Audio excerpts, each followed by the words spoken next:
So, గురువుగారు ఇప్పుడు అంటే లైక్ వీళ్ళ పెళ్లి తర్వాత మనకి ఈ ఆహ్, భూత శుద్ధి ఈ పద్ధతిలో పెళ్లి చేసుకోవడం అనేది మనందరికి ఇప్పుడు హ్మ్. అందరికీ తెలిసిపోయింది. అవును. సో, ఈ భూత శుద్ధి పద్ధతిలో ఎవరెవరు పెళ్లి చేసుకోవచ్చు?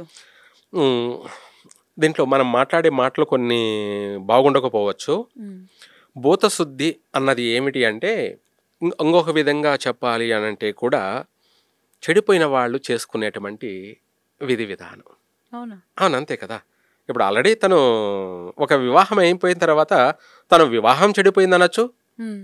తను శీలపరంగా చెడిపోయిందనొచ్చు. ఎలాగైనా సరే.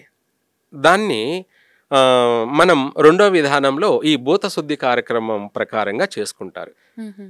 ఒక మాటలో చెప్పాలి అంటే కూడా ఇప్పుడు రంభ, ఊర్వశి, మేనక, తిలోత్తమ వీళ్ళందరూ కూడా ఏమిటి? వాళ్ళు అమరులు, హ్మ్. అమృత శరీరులు. వాళ్ళు ఆహ్, వాళ్ళు ఎంతో మందితో కూడా కలిసిన వాళ్ళే. అంటే ఏమిటి అంటే వాళ్ళు మళ్ళీ పవిత్రులవుతూ ఉంటారు. హ్మ్. ఏమవుతారు? పవిత్రులవుతూ ఉంటారు. అలా.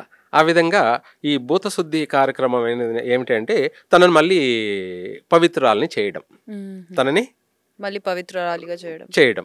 అలా చేసి రెండవ వివాహం. హ్మ్. దీన్ని ద్వితీయ వివాహం ద్వికలత్రం అంటారు. దీంట్లో చేసే తంతే అది. అయితే ఏది ఏమైనా కూడా ఈ భూతశుద్ధి అనే వాటిలో మనము దాంట్లో చాలా మంత్రాలు, శ్లోకాలు అన్నీ కూడా ఉంటాయి. హ్మ్. ఆ చేసే అంటే పూజా విధానాలనేది డిఫరెంట్ ఉంటుంది.